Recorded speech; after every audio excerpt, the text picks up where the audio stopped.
예, 이번 주 2차시 강의를 시작하도록 하겠습니다. 소득세에 대해서 저희가 공부를 하고 있는데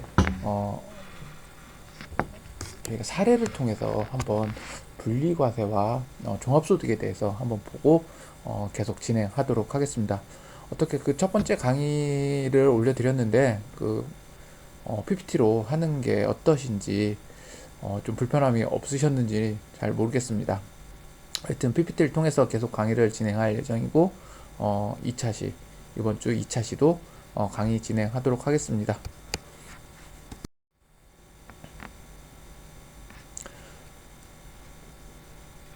자, 예제입니다. 저희가 이자 소득에 대한 예제인데요.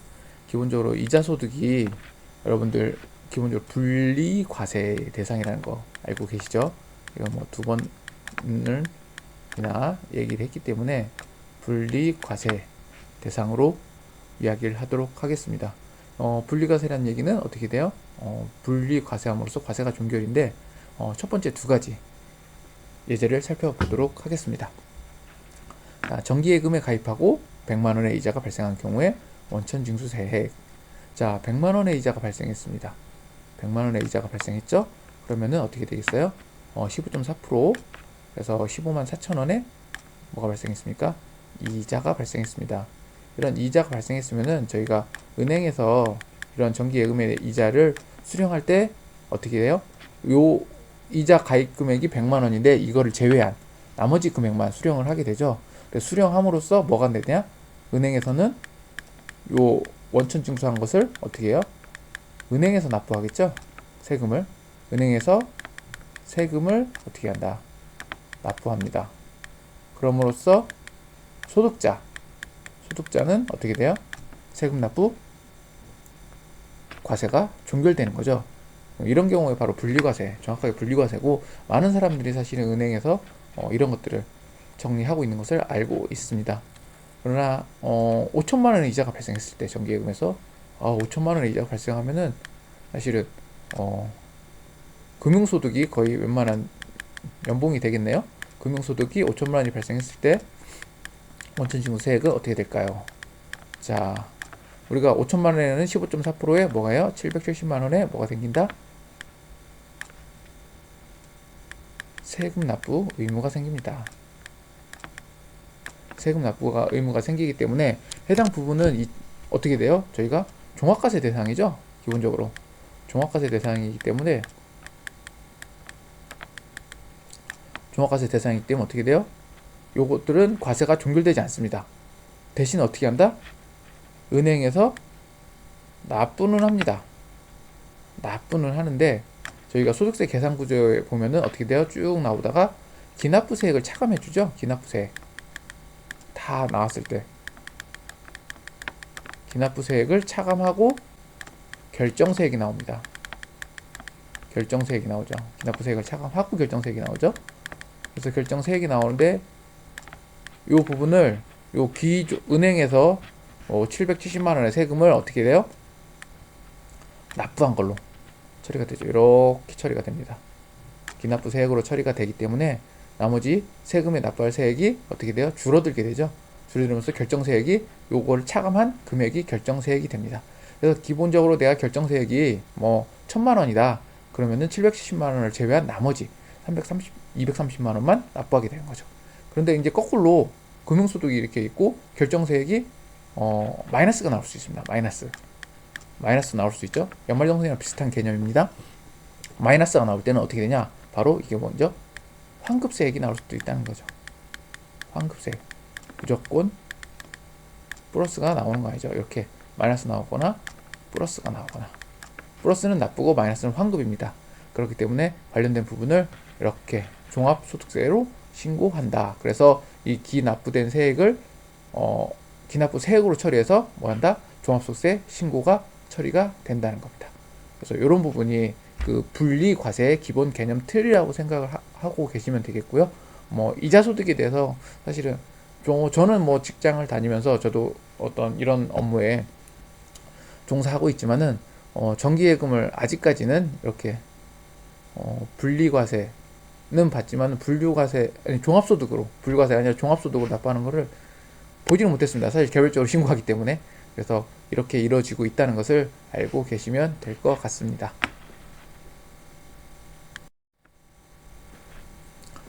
자, 저희가 그 종합소득세를 얘기하면서 이자소득을 살펴보았습니다. 이자소득을 살펴보았고, 그 다음 우리가 가장 많이 이자소득과 비슷한 개념이죠. 사실은 배당소득을 살펴볼 건데, 저번에도 잠깐 얘기했지만은 배당소득,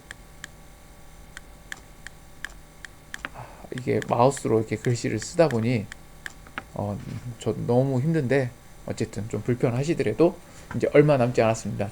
조만간 이제 얼굴을 마주 보면서 수업을 할 수 있을 것 같습니다. 기대합니다. 뭐 제 의지대로 할 수 있는 게 아니기 때문에. 자, 그러나 배당과 이자의 개념은 약간 다릅니다. 이자는 나의 자산, 자본, 자금을 특정한 투자 신탁 회사를 통해서 어떻게 돼요? 돈을 맡겼을 때, 예치했을 때 그거에 대한 대가를 받는 것이고, 배당은 투자나 출자라는 개념을 갖고 있죠. 이게 좀 다른 거죠. 투자나 출자의 개념이 있는 거죠. 투자와 출자의 개념은 뭐가 다를까요? 이자는 사실은 은행에 예금했을 때 가장 우리가 좋은 게 뭐예요? 이자를 은행에 예금했을 때 사실은 원금을 보존할 수 있다는 겁니다. 원금을. 이건 금융적인 개념입니다. 원금. 근데 배당소득을 갖고 있는 이런 투자나 출자는 어떻게 돼요? 원금도 손실이 발생할 수 있다는 거죠. 그래서 돈을 지급받는 개념은 비슷한데 서로 이런 차이가 있습니다. 그래서 이런 그 배당에는 세법에서 간주하는 것들이 있어요. 뭐 인지배당, 의제배당, 인정배당, 간주배당, 집합투자기구, 일종의 우리가 쉽게 알고 있는 펀드라고 생각하시면 됩니다. 펀드. 이런 것들에 대한 이익배당들이 있습니다. 그래서 이 배당소득에도 결국에는 중요한 거는 이런 배당소득들이 들어오고 뭐 여러 가지 그 소득이 발생하지만은 역시 무엇이 존재한다? 이자소득과 마찬가지로 비과세 배당소득이 존재합니다. 사실은 지금은 많이 이제 어떻게 돼요? 이런 관련된 그 비과세 배당소득, 이자소득들에 대한 금융상품들이 사실은 종료가 됐습니다. 이 종료가 됐다는 얘기는 이러한 것들을 세법상 규정을 할 때 세법의 본문에 넣지 않고 그 특별법, 우리가 조세특례제한법이라는 특별법에 규정을 해가지고 어떤 일몰 기한을 두고 있는데, 이런 일몰 기한들은 어떠한 특정한 기간 동안 뭐 경기부양책이나 또는 과세의 공평성, 형평성, 뭐 조세평등의 원칙을 실현하기 위해서 뭐 이런 것들을 조세특례제한법에 이제 제한을 두고 특별한 혜택을 주는 경우가 있습니다. 근데 이제는 이런 것들이 많이 끝나서 사실은 지금은 많지 않아요. 여기 나와 있는 예시들도 대부분 끝난 것들이죠. 많이 끝났습니다. 많이 끝났기 때문에 사실은 현재에서는 해당되지 않는 건데, 또 경기 변동이나 뭐 사회가 변화함에 따라서 또 다른 이런 비과세 배당소득 또는 이자소득에 대한 어떤 금융상품들이 나올 수 있습니다. 그래서 저희가 그 재테크를 할 때 관련된 부분에서 이런 것들을 어떻게 보면은 그 절세 전략으로 선택을 하고 있습니다. 여러분들도 사실은 그 다양한 이런 금융상품들을 좀 알고 있는 것도 재테크 또는 여러분들이 사업을 하거나 뭐 다른 것들 영위할 때 좀 도움이 되실 수 있는 것들이 있습니다. 뭐 대표적으로 개인 사업자들은 약간 노란우산 공제라는 게 있죠. 이자가 상당히 좀 더 높고 정부에서 보증하는 그런 상품들을 활용해서 좀 더 고소득을 창출할 수 있고, 뭐 그걸 연금화 시킬 수도 있고, 뭐 이런 등등의 장점이 있는 금융 상품들을 사실은 여러분들도 좀 알고 계셔야 됩니다. 더군다나 여러분들이 배우는 학문이 그런 쪽이니까 나름 그래도 소득세를 배웠고 회계를 배웠고 세무를 배웠는데, 어쨌든 누구보다도 관련 분야에 뭐가 돼야 된다? 전문가가 돼야 된다라고 생각을 합니다. 자, 기본적으로 배당소득도 뭐예요? 분리과세죠. 종합소득세 대상이긴 한데 분리과세를 하고 있습니다. 그래서 해당 농민, 어민, 그 밖에 조합원, 이런 생계형 저축, 그리고 뭐 이런 부분들은 어떻게 된다? 기본적으로 분리과세를 하고 있다. 사실 우리가 가장 기본적으로 배당소득을 받는 게 뭐가 있나요?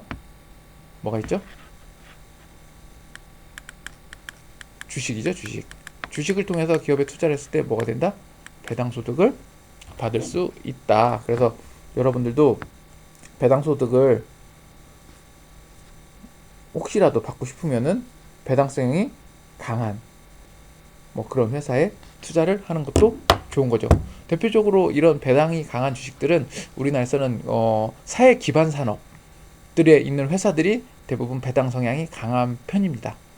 뭐 대표적으로 뭐 석유 회사들 대표적으로 그 S-오일 같은 경우는 배당성이 되게 높은 회사 중에 하나입니다. 앞으로는 뭐 사실은 국제의 기본적인 기간 산업이 바이오 산업이 될 거라고 보고, 바이오 산업들도 아마도 높은 배당률을 아마도 나타나게 될 거라고 저 개인적으로는 생각을 합니다. 사실은 우리나라 셀트리온이라는 회사는 대표적인 바이오 회사로 배당 성향도 높고 주가도 엄청 높은 회사 중에 하나죠.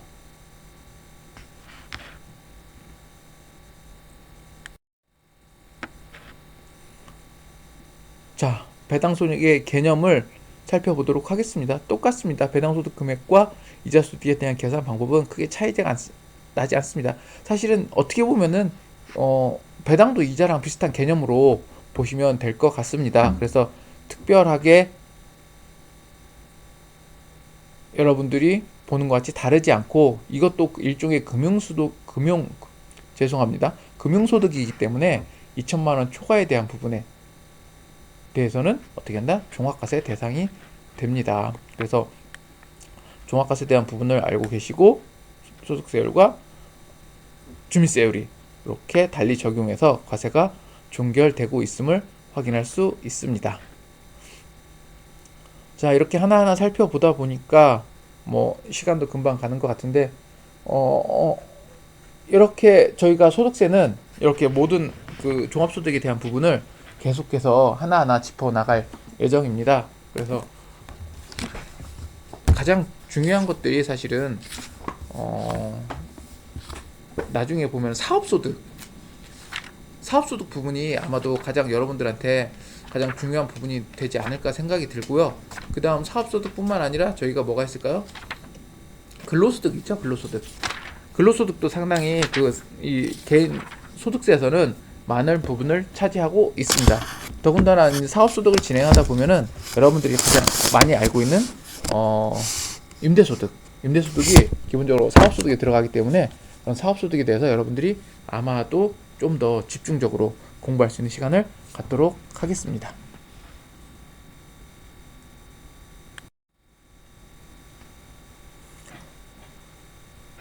배당소득의 예제입니다. 뭐 배당소득이 여러분들이 아시다시피 뭐 이자소득과 제가 큰 차이가 없다고 말씀을 드렸습니다. 그래서 보시는 바와 같이 뭐 예제도 사실은 뭐가 다르지 않나요? 예, 저기 이자소득과 다르지 않습니다. 그래서 기본적으로 그 2천만 원 이하의 원천징수액일 경우에는 뭐가 된다? 과세가 종결 처리됩니다. 그러나 어떻게 돼요? 금융소득이 넘어갈 때는 결국에는 금융종합소득으로 해서 뭘로 된다? 종합소득으로 바뀐다. 종합소득으로 바뀌는 이유가 가장 뭐라고 했죠?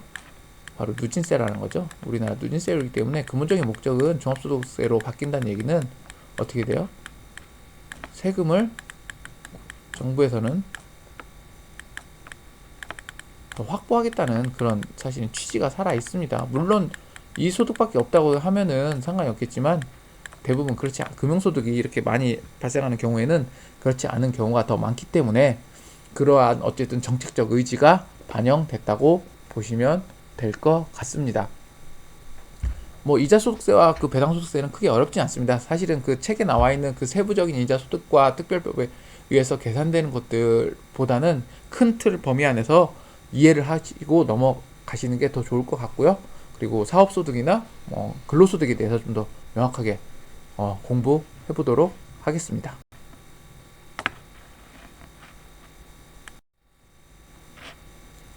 자, 이제부터 사업소득에 대해서 이야기를 해보도록 하겠습니다.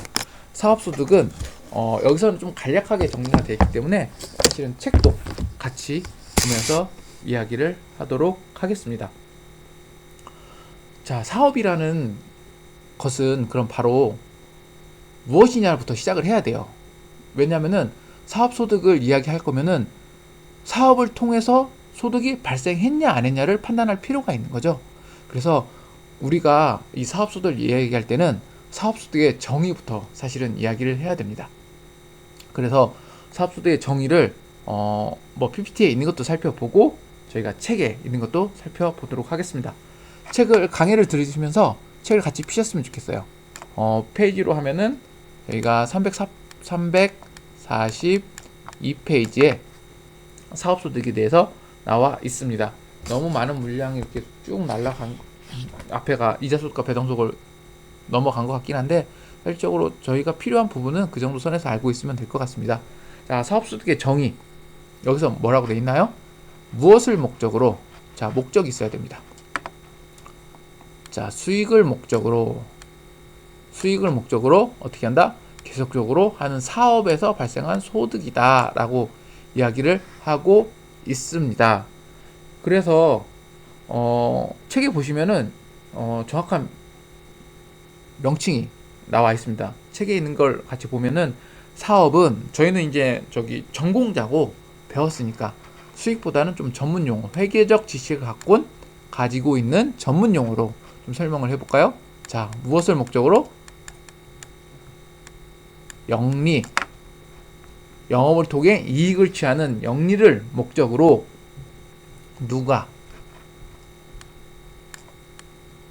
내가 자기의 계산으로 인해서 나의 계산으로 그리고 누구의 책임? 나의 책임. 나의 계산과 책임을 통해서 뭘한다? 영리를 목적으로 나의 계산과 책임을 통해서 계속적, 반복적. 사실 이게 중요합니다. 사업이라는 것은 계속과 반복입니다. 이 이야기를 말씀드리는 이유는 딱 한 가지예요. 나중에 저희가 일시적으로 그렇게 되면은 이게 예를 들어서 설명을 드리겠습니다. 저희가 그 인터넷에 보면은 중고나라라는 게 있습니다. 또는 핸드폰 애플의 당근마켓이라는 것도 있죠. 뭘 합니까? 그걸 통해서 저희가 자기가 갖고 있는 물건을 팔기도 하죠. 그러면 그건 결국엔 뭘 이유예요? 수익을 목적으로 하죠. 누가 의해서?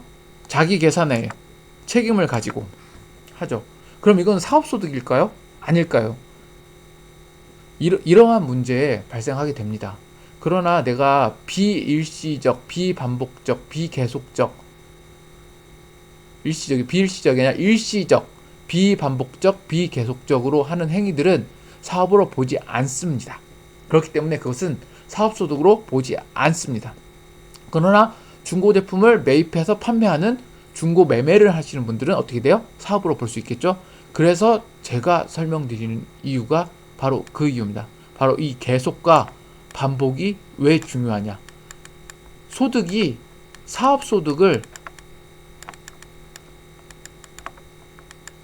사업소득을 뭐한다?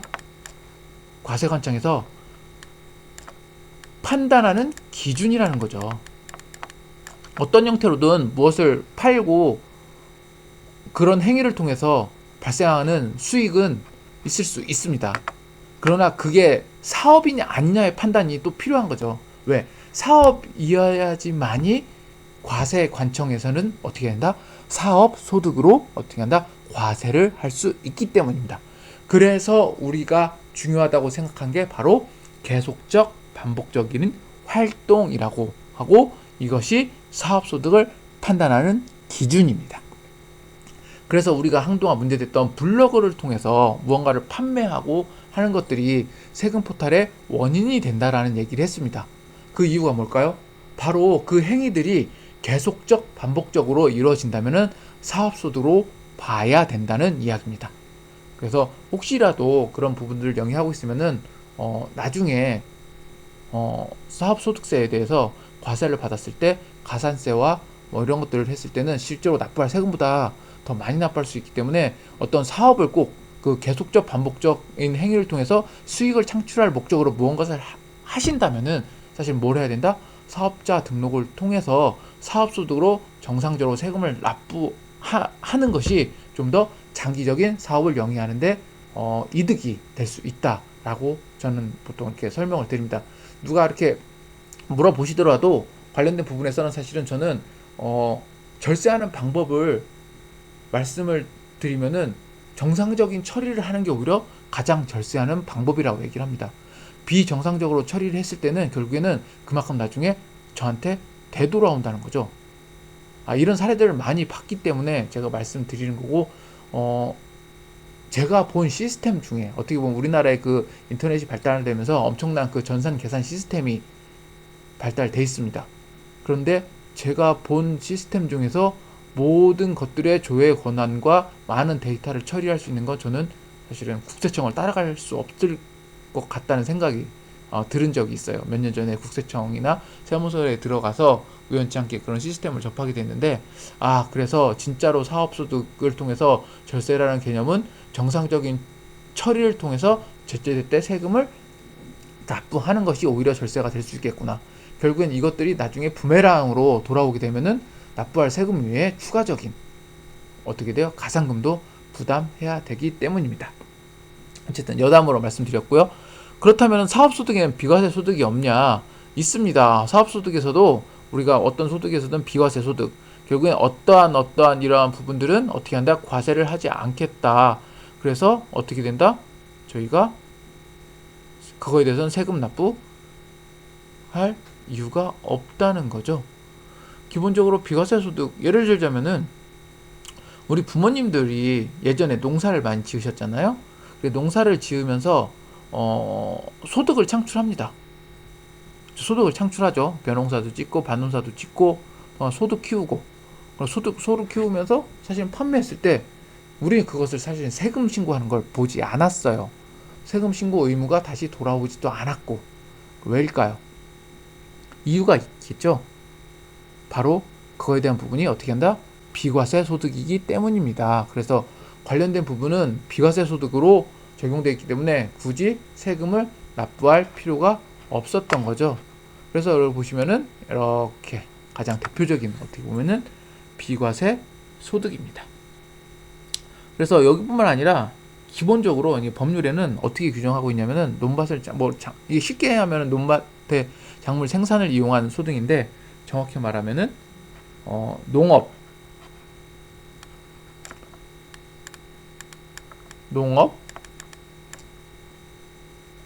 그리고 임업,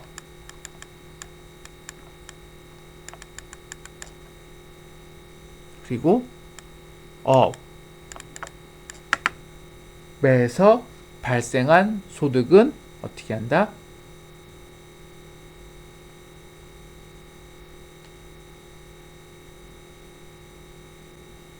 비과세 소득으로 보고 있다. 근데 무조건 다 비과세 소득이 아닙니다. 이걸 사업화하거나 이렇게 하면 소득이 되는데, 기본적으로 논밭 이렇게 작물을 생산하면서 발생하는 소득은 기본적으로 어떻게 한다? 비과세 소득으로 본다 라고 생각하시면 됩니다. 그래서 관련된 부분을 크게 6가지로 나누고 있는데, 여러분들이 책과 함께 제가 같이 살펴보도록 하겠습니다. 요 관련된 내용을 좀 이야기하다 보면은 내용이 많을 것 같아서 다음 시간에 같이 이야기를 하도록 하겠습니다. 그래서 작물 생산에 이렇게 해서 헷갈리시니까는 그냥 우리가 알고 있는 작물 생산에 이용함으로써 발생하는 소득, 그러니까 부모님들이 이렇게 하면서 하는 것들은 뭐가 된다? 결국엔 비과세 소득으로 된다. 이거 말고도 여러 가지 비과세 소득으로 발생한 것들이 있습니다. 그래서 같이 살펴보도록 할 건데, 그건 다음 차시에 또 같이 얘기하도록 하겠습니다. 자, 날씨가 상당히 좋습니다. 근데 낮에는 바람이 많이 불고, 더군다나 요즘엔 건조하기 때문에 산불도 많이 발생하는 계절입니다. 나가지는 못하고 있지만은 그래도 사무실이나 또는 집에서 또는 다른 일을 하면서 좋은 날씨를 마음껏 만끽하시고요. 좀 더운 여름이 돼서 여러분들과 같이 강의를 하게 되면 더운 여름에는 제가 수업을 하면서 여러분들에게 그래도 더위를 식히시라고 아이스크림을 쏘도록 하겠습니다. 예, 오늘 하루도 즐거운 하루 되시고, 오늘 추가적으로 이 뒤에 강의 자료가 올라갈지 안 올라갈지 잘 저도 장담을 못 하겠습니다. 왜냐면 저도 직장 생활을 하면서 강의를 하다 보니까는 나름 회사에서 또 바쁜 일이 있으면은 강의를 조금 늦을 수 있는데 되도록 빠른 시간 안에 올려드리도록 하겠습니다. 오늘은 제가 강의가 올라갔다고 여러분들한테 문자를 드릴 수 있을지 모르겠네요. 될 수 있으면은 어쨌든 안내해도록 하겠습니다. 강의가 올라가게 되면. 저번에 1차씩 강의 드린 거는 제가 안내를 못 드려서 정말 죄송합니다. 그래도 열심히 듣고 댓글을 남겨주셔서 감사합니다. 여러분들이 열심히 듣고 있다는 것을 저는 이렇게 여러분 댓글로 확인하고 있기 때문에 꼭 댓글 남겨주시기 바랍니다. 감사합니다.